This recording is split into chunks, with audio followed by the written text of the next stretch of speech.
कामगारों की समस्या सुलझाने वाली रायगढ़ श्रमिक एकता संगठन ने और एक उपलब्धि हासिल की है। मंगलवार को जेएस पाटिल कंपनी और रायगढ़ श्रमिक एकता संगठन में वेतन वृद्धि करार संपन्न हुआ।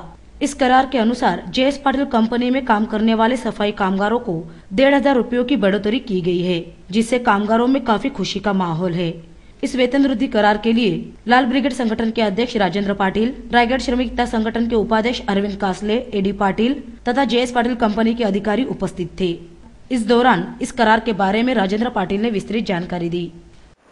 मागच्या वेळी हे लोक महेंद्र गटांकडे होते, त्यावेळी त्यांनी 200 रुपयाचं अग्रीमेंट केलं होतं। ते 200 रुपयाचं अग्रीमेंट करताना त्यांच्या जीवाला लाज कशी वाटली नाही, तर शरण कशी वाटली नाही हे निमित्तानं मला सांगू इच्छितो।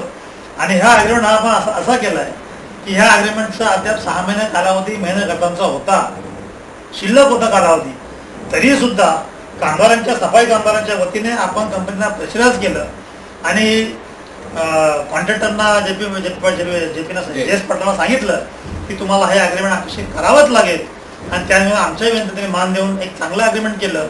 200 रुपयाची वाढ त्यांनी 3 वर्षापूर्वी केलेली महेंद्रने वाढ कुठे आहे आणि आता आपण केलेली 1500 रुपयाची वाढ कुठे आहे, याचा परिणाम याचं जे चित्र आहे ते चित्र आता जगासमोर असते यायला लागलंय।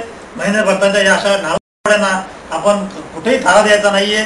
अशा प्रकारे आपण या पीएनडो कंपनीमध्ये फक्त 4,000 रुपये पगारवाढ देऊ अशी मागणी केली होती, आग्रही मागणी केली होती। 4,000 पुढे कंपनी जाणार नाही, पण प्रत्यक्षामध्ये आता पीएनडो कंपनीचे व्यवस्थापन 19,000 ते 22,500 पण वाढ द्यायला तयार झाले आहेत। अशा प्रकारे चांगलं काम आदरणीय आमदार वेलपट साहेबांच्या आपण करायला मागतोय आणि याच्या बाबतीत ऋणागिरी नोटमधल्या जितक्या आपल्या युनिट आहेत त्या युनिटमध्ये चांगलं काम करून या नाव प्रवृत्तींना आपण हाकलून देण्यासाठी सर्व कामगारांनी कटिबद्ध राहावं असं या निमित्ताने विनंती करेन।